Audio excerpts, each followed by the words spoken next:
எல்லாருக்கும் வணக்கம். பண்டிகை பக்குவம். இன்னைக்கு நான் என் சின்ன பையன் வீட்டுக்கு நேற்றே வந்துட்டாங்க. ரொம்ப டயர்டு, அதனால நேற்று நான் வீடியோ போடல. இன்னைக்கு வாங்க நம்ம வீட்டு ஸ்பெஷல் என்னன்னு பார்க்கலாம்.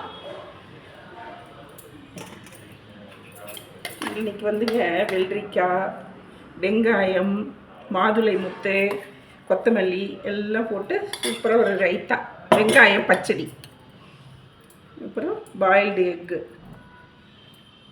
அதுக்கப்புறம் சிக்கன் கபாப் பெங்களூர் ஸ்பெஷல்,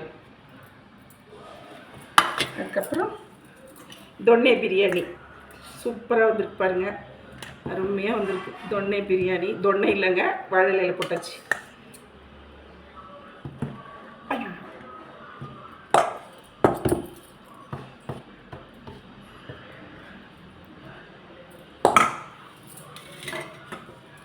இன்றைக்கி நம்ம வீட்டு சமையல் இருந்தாங்க, ஸ்பெஷல் சமையல். பிடிச்சிருந்தா லைக் பண்ணுங்கள், ஷேர் பண்ணுங்கள், கமெண்ட் பண்ணுங்கள், சப்ஸ்கிரைப் பண்ணுங்கள். இன்னொரு வீடியோவில் உங்களை சந்திக்கிறோம்.